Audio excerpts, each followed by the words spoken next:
Bien le bonjour les clowns, c'est Jérémy, j'espère que vous allez bien. On se trouve aujourd'hui pour une nouvelle vidéo, une Unlimited Geek. Et cette fois ici on va parler de Justice League Doom, ou en français Justice League Échec, sorti en 2012 et réalisé par Lauren Montgomery. Et il s'agit bien évidemment de l'adaptation du comics La Tour de Babel, si je dis pas de bêtises. Alors, au niveau scénario, qu'est-ce que ça raconte ce film animé? La Justice League, qui est pour l'instant à ses débuts, puisqu'il manque encore certains membres, se font attaquer, chacun de leur côté, par un de leurs méchants. C'est-à-dire, tu as un côté Superman qui est attaqué, Wonder Woman qui est attaqué, Batman qui est attaqué. Car s'ils se font tous attaquer, c'est parce que ces plans ont été créés par Batman, qui avait concocté tout ça au cas si la Justice League devait se retourner contre lui. Et du coup, Batman avait prévu tout ça, tous ces plans-là, au cas si cet événement va arriver. Sauf que ces plans se font voler par le maître du miroir ou Miroir Master, ça dépend comment vous l'appelez. De toute façon, c'est un méchant de Flash, donc peu importe comment vous l'appelez. Et donc du coup, plusieurs méchants vont se réunir et vont utiliser ces renseignements pour contrer un par un les membres de la Justice League. Donc, attendez, je ramasse ça, j'ai fait tomber. Donc, voilà, donc j'ai à peu près de type pour le scénario. Et comme je vous dis quoi, dans cette Justice League-là, c'est incomplet puisque il manque certains personnages. Et la question que je me suis posée quand même, c'est où est Aquaman? Parce que dans cette Justice League-là, pour l'instant, dans tous les films animés que j'ai parlé, Aquaman n'est même pas encore présent, franchement. Je me pose la question, c'est est-ce qu'il est à ce point détesté par tout le monde? Parce que je sais qu'Aquaman, c'est pas le personnage le plus intéressant de la Justice League, hein, mais bon. Est-ce qu'il est à ce point détesté pour qu'on ne le met pas une seule fois dans un film animé? Non, parce que là, il faut attendre, je pense, les films animés New 52 pour qu'on puisse le voir. Mais même avant, pas une seule fois Aquaman. Alors que je suis quand même un petit peu déçu parce que Aquaman, c'est quand même un membre important de la Justice League. Bon, je dis ça, je dis rien. Bon, bref. Ça, c'était un petit détail qui me taquinait. C'est juste pour ça. C'est juste au niveau des personnages, c'est juste ça qui me taquine un petit peu. Alors, au niveau du scénario, je trouvais que c'était un scénario qui était très classique, assez stéréotypé par moments au niveau des personnages et tout ça, que ce soit au niveau des méchants ou des héros. Certaines séquences où c'est vraiment stéréotype et certains personnages où c'est vraiment à fond dans le stéréotype et c'est perturbant. Mais surtout, c'est que c'est un scénario qui est parfois un petit peu banal. Je vais pas trop en détailler parce que sinon je risque de vous spoiler un petit peu. Mais vous allez voir qu'à certains moments du scénario, il y a certains passages où ça tombe dans les trucs banals et stéréotypes. Mais bon, comme j'ai dit, c'est un scénario très classique. Hein. On n'est pas dans un scénario, tu sais, Batman et Harley Quinn. Voilà, on n'est pas dans ce genre de scénario. Non, là, on est dans un scénario qui est franchement très classique. Malgré que, comme j'ai dit, beaucoup de choses stéréotypées qui me dérangent tellement, que ce soit au niveau des personnages ou de l'intrigue en lui-même. Mais surtout, pas mal de choses très banales. Mais que je ne devais pas vous dévoiler. Parce que si je vous le dévoile, je risque de vous spoiler. Donc, quand je dis ça au niveau du scénario, franchement, regardez ça, vous allez finir par comprendre pourquoi je dis ça. Malgré que le scénario est quand même assez classique, il y a quand même aussi quelque chose qui me dérange, c'est sur certains designs. Il y a certains designs de certains personnages qui me dérangent. Metallo, déjà, je le vois pas comme ça. Franchement, Metallo, j'aurais pas imaginé en mode Terminator, parce que le mec, on dirait un Terminator. J'aurais fait genre un robot avec une tête franchement assez flippante, avec un vrai cœur en kryptonite. Mais genre un gros, pas un petit, hein, parce que là, le petit qu'on le voit, ça a des espèces de petits cailloux. Là, j'aurais voulu beaucoup plus gros, mais on n'a pas ça. Cheetah, j'ai vraiment du mal à la reconnaître, parce que là, on dirait que c'est un Simpson, en fait. C'est un personnage de Simpson et tout, avec des oreilles pointues et les rousses et tout ça. Franchement, j'ai pas vu Cheetah, et j'ai même pas vu le côté félin de Cheetah. Bon, en même temps, tu vas me dire, on n'a même pas non plus de Cheetah dans le cinéma, puisque dans Wonder Woman 84, c'était déjà une catastrophe. Mais bon, ça, c'est quand je parlerai du film Wonder Woman, qui va arriver, bien évidemment. Donc Cheetah, je suis pas fan de son look. Franchement, on dirait une Simpson, c'est vraiment horrible. On a quoi d'autre On a Wonder Woman non plus que je suis pas fan. Alors au niveau tenue, ça va. Mais c'est au niveau de la tête que je ne suis pas fan de Wonder Woman. Elle a une tête d'un personnage de manga. Que ce soit au niveau des yeux, comment elle réagit et tout ça. On dirait un personnage de manga et bah, ça me perturbe.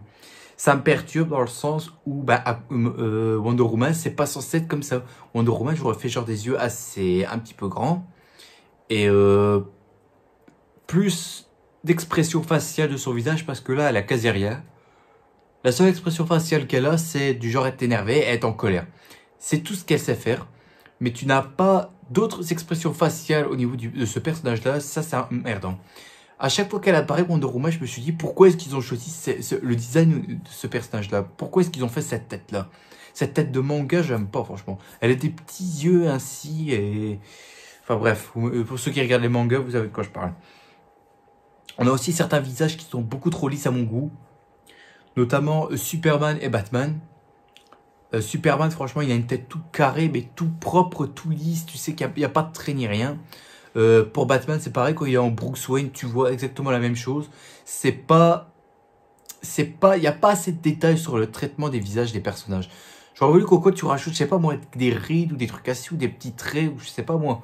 Mais là, ils sont tout plats et tout, il leur arrive rien à leur visage et ça me dérange. Donc du coup, le problème c'est que tous les personnages de la Justice League ainsi que, on va dire, des méchants sont à peu près la même chose en fait.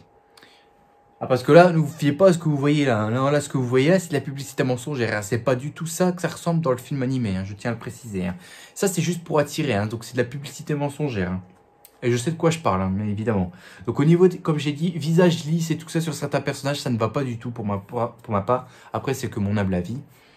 Toujours sur Wonder Woman, j'ai vraiment un problème avec elle parce qu'elle est toujours à être trop têtue là-dedans. Trop têtue dans le sens, c'est au niveau psychologique parce qu'elle est dans son délire de guerrière et tout ça. Mais elle utilise tout le temps le coup de poing, l'assaut et tout ça, non. Elle a même pas de bouclier, même pas d'épée, alors que j'imaginais un combat avec elle contre Cheetah. Putain, ça aurait eu de la gueule. Mais là, au final, non, c'est juste, ça joue les bracelets, des coups de poing, des coups de lasso, et voilà quoi. Mais Wonder Woman, ici, elle est beaucoup trop têtue, je suis désolé, parce que là, elle est dans son délire de guerrière et tout ça. Mais elle n'est pas dans le sens esprit d'équipe, c'est-à-dire que elle s'inquiète quand même pour les autres membres de la Justice League, je ne dis pas le contraire. Mais le truc, c'est que, à certains moments où elle exagère, comment dire, elle surjoue le côté de la guerrière et ça me perturbe à certains moments. Franchement, Wonder Woman, c'est trop. Ok, on a compris que c'est une guerrière Amazon, mais c'est pas la peine de nous refaire des dizaines de fois ce coup-là, mais bon. On a un méchant final qui est assez sympa, franchement. Alors, je connais pas ce personnage-là, je le connaissais pas avant l'Arrowverse. Et c'est un méchant qu'au départ, je l'avais trouvé juste nul, franchement banal et tout.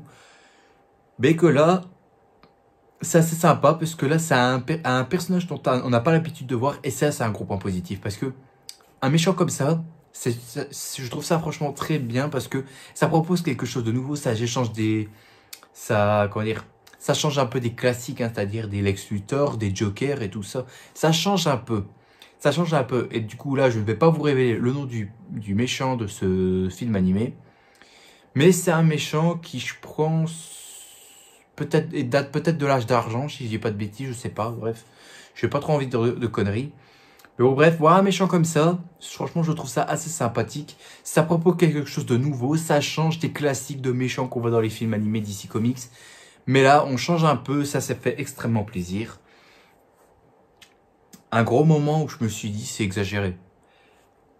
La séquence quand tu as la Justice League qui réagit en apprenant que c'est Batman qui a créé tous ses plans contre eux, j'ai pas compris.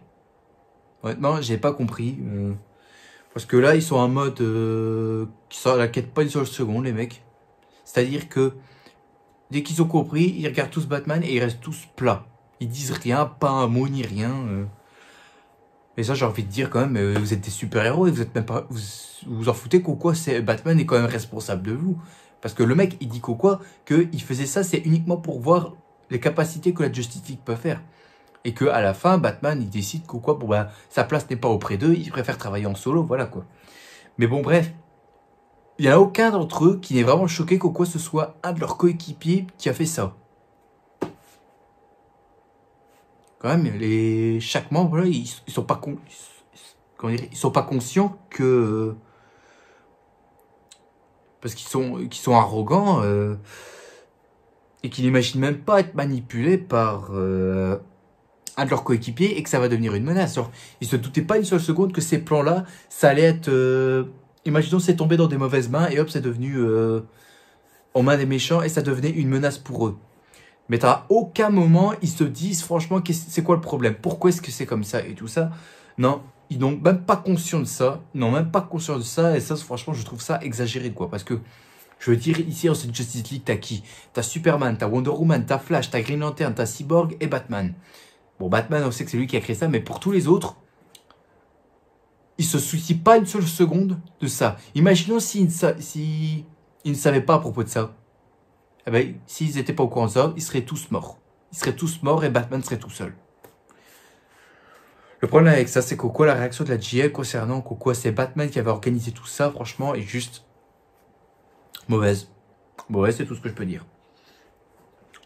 La construction d'un scénario ici, de base, c'est pour expliquer. La construction d'un scénario de base est quasi identique. C'est-à-dire, tu vois le héros, puis après tu vois la rencontre avec le méchant, origin story du méchant, puis après premier face à face entre le héros et le méchant, où là ça se fait par juste un dialogue et tout ça, puis après une deuxième fois ça s'enchaîne sur un combat, où là c'est la victoire du méchant contre le héros, du coup le héros il bat en retraite, et troisième passage, c'est combat final entre le héros et le méchant, et c'est le héros qui remporte la victoire.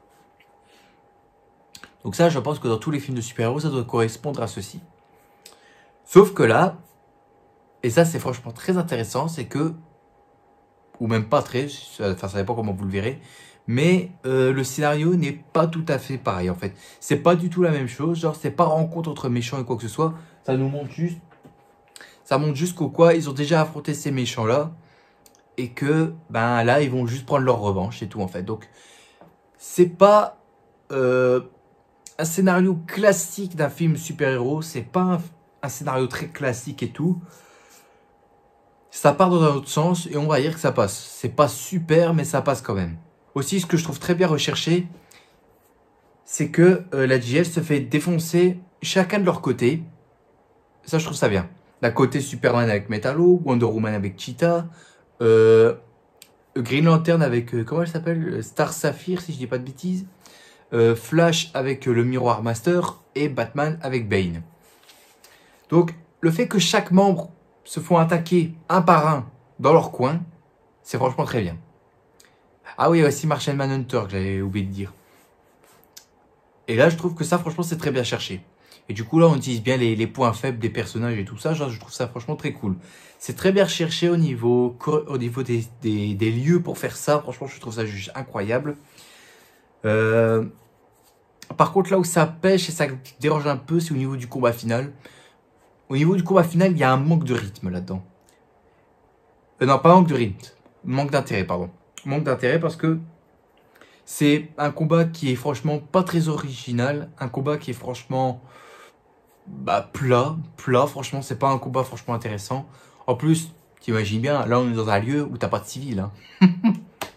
Non, là, t'es dans ils font un combat final où c'est dans un lieu où t'as personne.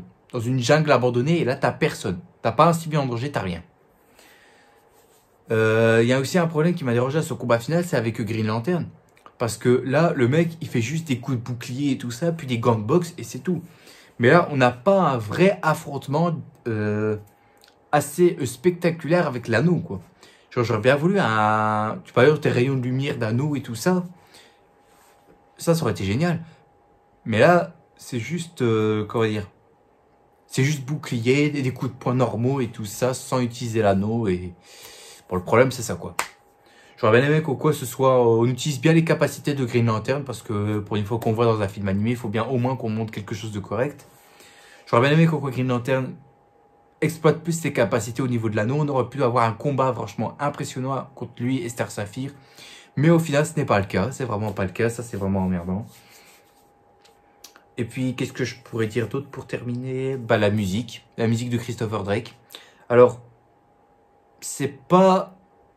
On va dire que c'est pas une musique qui est franchement sympathique. À part le main theme qui ouvre le film animé, ça, à la rigueur, ça va. À la rigueur, celui-là, il passe. C'est très bien. C'est pas super, mais au moins, ça passe quand même. Et